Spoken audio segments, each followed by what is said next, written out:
Too late. He's always been too late, hence his nickname, Too Late. He should have cut interest rates a long time ago. Europe has cut them 10 times in the short period of time, and we cut them none. The only time he cut them was just before the election to try and help Kamala or Biden, whoever the hell it was, because nobody really knew. Obviously that didn't work, but he tried to cut them for the Democrats, Kamala. And how did that work out? You'll tell me. It didn't work out too well, did it? But I think he does a terrible job. He's costing us a lot of money. And we fight through it. It's almost, the country's become so successful that it doesn't have a big impact, but it does hurt people wanting to get a mortgage. People want to buy a house.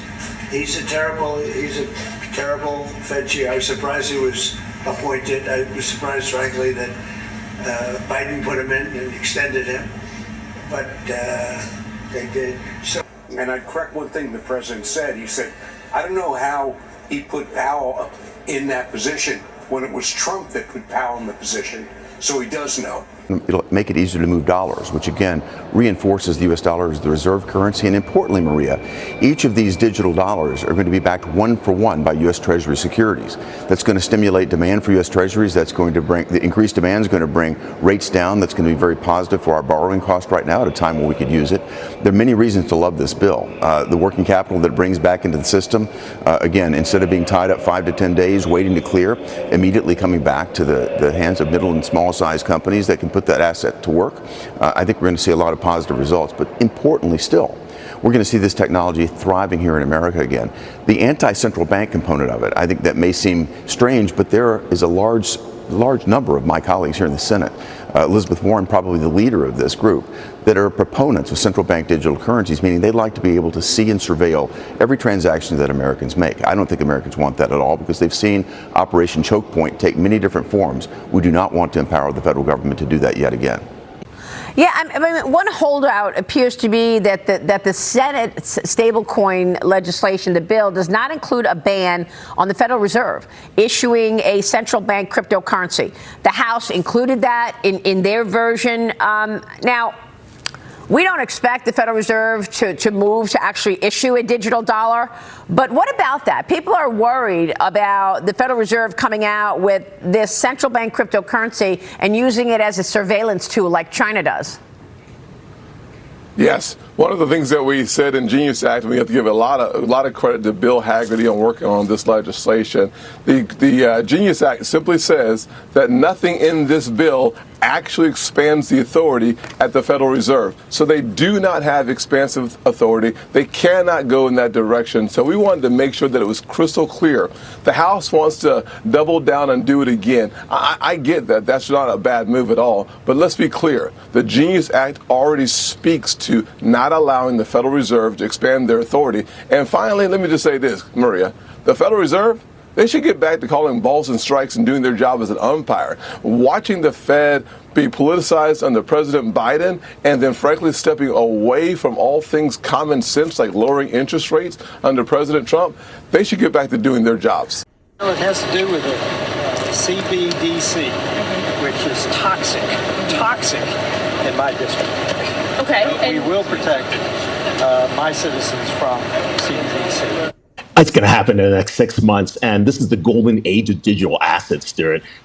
What's going to happen is we've seen the rulings come in, and we're seeing everything from the crypto regulations, the ability to get to the Clarity Act, the Anti-CBDC Surveillance State Act, and the Genius Act. They're all coming through, as we heard. The White House cut some deals overnight, and that's really driving the run to Bitcoin. And then the other piece is we're hoping interest rates do come down, and when they do come down, what it does is create a devaluation of the dollar, meaning people are going to go to growth assets and actually risk on activities. So I think that's really why we see 150,000 on the Bitcoin side.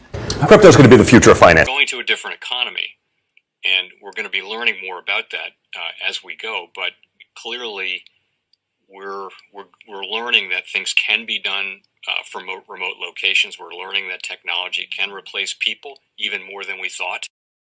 We're not going back to the same economy. We're recovering, but to a different economy, and it'll be one that is more leveraged to technology. And I worry that that is going to make it even more difficult than it was for many workers.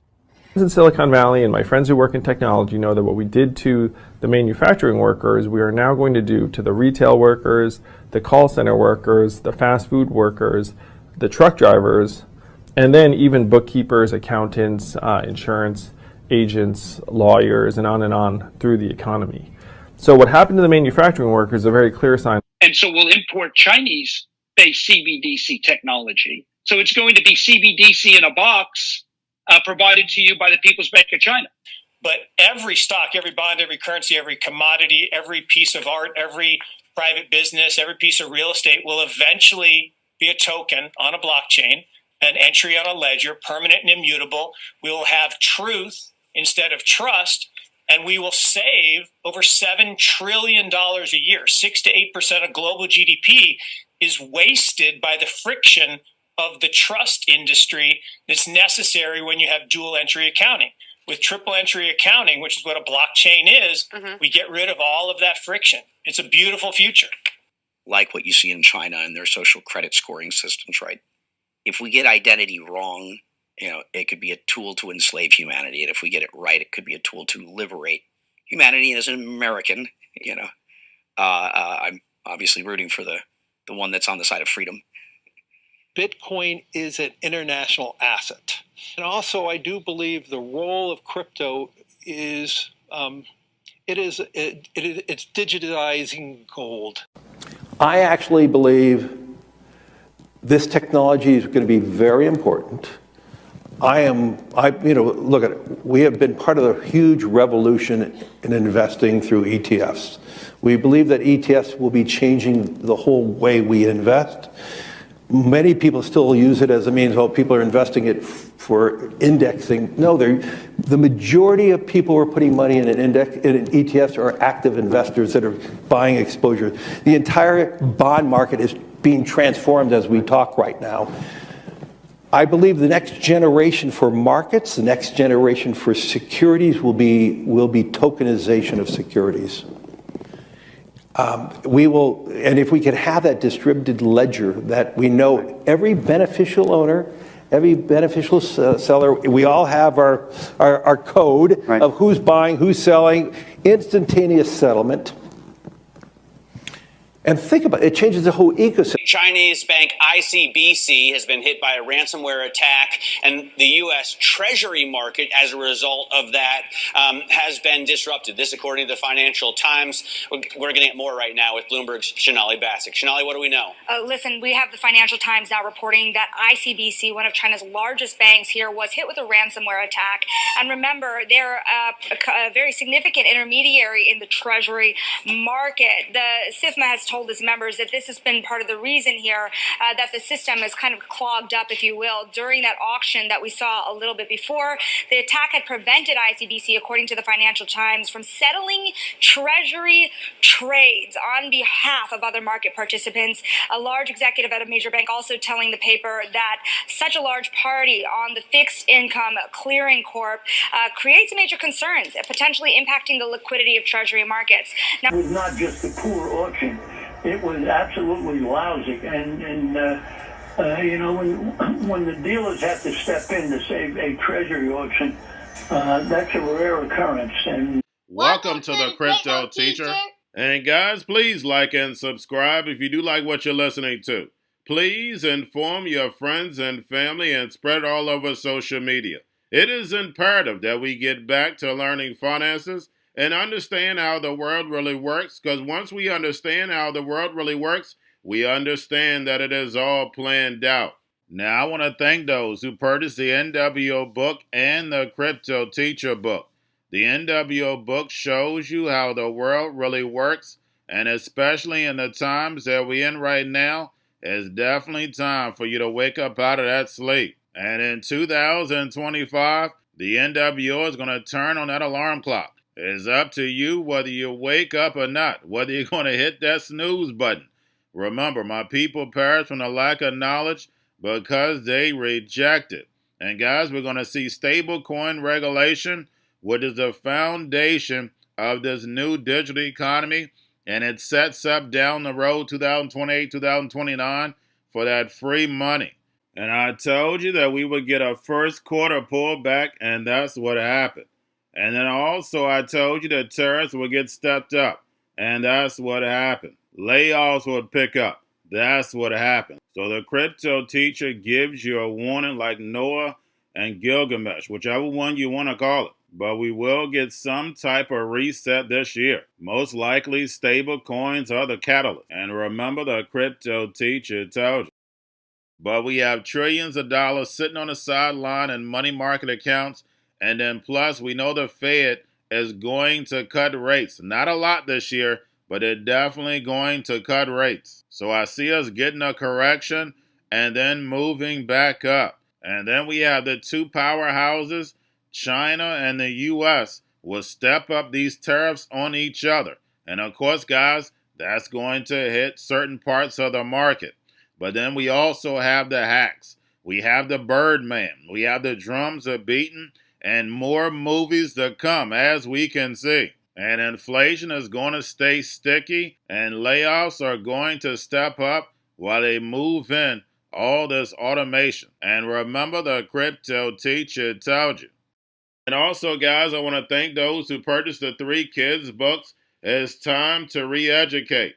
Also, much love to those who donate to the Cash App, Patreon. Much love. Keep it coming. Guys, if you're not a part of the Patreon, make sure you're donating to the channel through the actual Cash App. But guys, this next Bitcoin and crypto bull run is going to be a utility run. So you want to make sure you have the cryptos that have real utility. And much love to those who are shopping at both stores. Keep it coming. And of course, guys, we get into Bitcoin and cryptos first. Don't forget to like and subscribe to the channel. And right now we have Bitcoin and crypto moving up. We did get some altcoins that got a pump.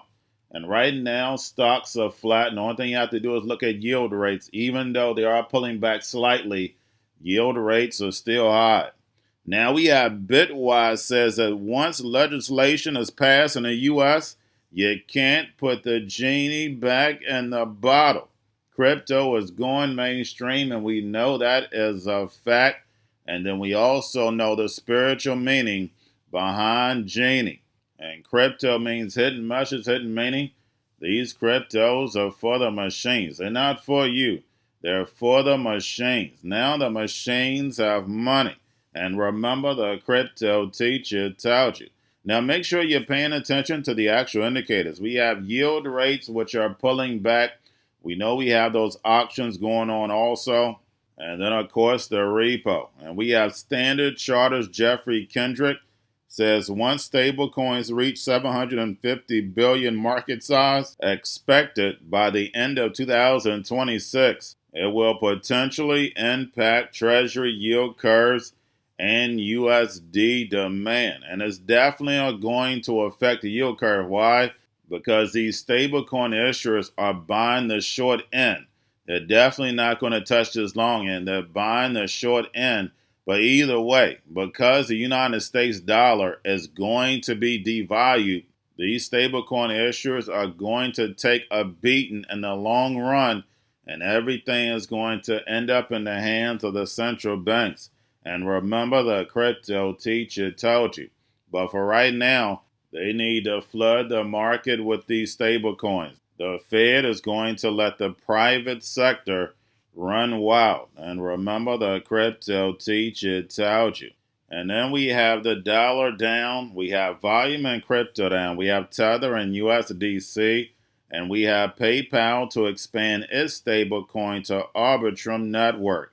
And of course, that increases liquidity for the PayPal stablecoin. And then, of course, guys, we have the Fed repo at 198 billion yesterday. Make sure you pull it on a daily basis during the week. And we know the Fed wants to keep rates high for longer to destroy this legacy market so Trump can build this fourth industrial revolution. And we have Trump saying he spoke with Congress members who were holding out, and they're ready to push these crypto bills forward. We haven't seen that in the numbers, but we know they're going to play the Hegelian dialectic. AI and the crypto industry is the future. Congress is going to put on an acting role but their job is to push the agenda forward, and that's the robots, algorithms, and drones. And remember, the crypto teacher told you. Now we have the Bitcoin and Ethereum spot ETFs, BlackRock, Fidelity, and Grayscale. Bitcoin and Ethereum spot ETFs right now are up. Now we have ARK Invest sells 13.3 million in Coinbase and 8.7 million of its Bitcoin ETF after record highs. And we know this is nothing new for Cathie Wood. All she's doing is selling at the highs and reallocating the funds. Now getting over into a little crypto news. We have Kraken launches Kraken derivatives US, letting clients trade CME crypto futures alongside spot markets in a unified and regulated platform. And don't forget what the bank man was working on. This $100 trillion derivatives market on blockchain being ran by an algorithm and not a human involved. And remember, the crypto teacher told you. Now we have Peter Thiel. If you have the NWO book, you all know all about Peter Thiel. But Peter Thiel-backed entities acquired 9.1% stake in Ethereum treasury firm Bitmine Immersion. Now we see Ethereum treasuries popping up, and we know that's going to help the price. Now we have Citi-backed crypto infrastructure firm Talos acquires Coinmetrics in a deal worth over $100 million. Also, we have Citigroup is considering issuing its own stablecoin to facilitate digital payments. And we know these big banks are definitely going to have their own stablecoin. And then we also have JP Morgan's Jamie Dimon also says that the bank will pursue a stablecoin, which we already know they have JPM coin, but of course that's bank to bank. But we know these banks are definitely going to have a stablecoin either together or separate. Now we have California Governor Newsom launched the California Breakthrough Project with tech leaders including Coinbase, Ripple, MoonPay, Instacart, Snapchat, and Anduril to advance on government efficiency and collaboration. And again, guys, we know it's time. Now that we're going to have regulation, they're going to be tokenizing everything and putting it on blockchain. And remember, the crypto teacher told you. And lastly, we have Ripple announces partnership with Control Alt to expand global custody footprint into Middle East and supporting Dubai's real estate tokenization project for tokenized property title deeds on Xrp Ledger. And those who've been with me from the beginning know how many videos I've done on tokenizing real estate. And the whole real estate industry is going to go digital. Whether you're showing off a house, it's going to be done by a drone. And then we know deeds and the housing has already been tokenized. It's the fact is it hasn't been done by the masses. But again, that's the reason why we need the regulation. Once the regulation is passed, over these next 5 years, you won't even recognize the world that we'll be in. And remember, the crypto teacher told you, because he knows when it comes to the NWO, it's all planned out. But guys, all I have for you. Don't forget about the books. Crypto Teacher and the New World Order book, plus the 3 kids books. It's time to re-educate. Also, new to cryptos, Coinbase, Bitrue, Binance. Do not forget book links and crypto links are in the description. The stock channel, guys. Don't forget to go like, subscribe, spread everywhere. You have your Kobo, your chip stocks, your banking, your gaming. While everybody's sitting at home, get home stocks, the Xrpl, the biotech stocks. And while everybody's at home wishing they were still getting that free money, what are they doing? Drinking and smoking weed. Don't forget about those stocks, and you have a wonderful day. The most powerful person in the world is the storyteller. The storyteller sets the vision, values, and agenda of an entire generation to come. Steve Jobs. And guys, you know I truly believe in this. When you look at the New World Order, they're the storytellers. And that's the reason why I wrote my New World Order book. But guys, now it's time to change the current generation. And I wrote 3 kids books. You know I love the Trinity because I understand the power that's in it. So I have 3 books. We have an opportunity to change the generation, to educate, not just me, but I want to show you that I take action on a daily basis. And I want you to take action on a daily basis. Whether it's your job, whether it's in your community, we have an opportunity right now to educate the masses. I posted this on my Twitter account. Please share, but this is a short clip of the 3 books. There's going to be a clothing line and action figures. Please get these books for your kids, nephews, cousins, friends, so therefore we can start the re-education now. Because as we see, the 4th Industrial Revolution foundation is definitely here. Robots, algorithms, drones, taking humanity out the picture. We have to re-educate. But let's get into the video. Part 1. King Joshua and Drama Tam save the village. Part 2. King Joshua and Drama Tam save New York. From COVID Stories 3. Part 3. King Joshua and Drama Tam goes to China. It's mandatory to get part 1, part 2, and part 3 of this series. It's time to re-educate Generation Z.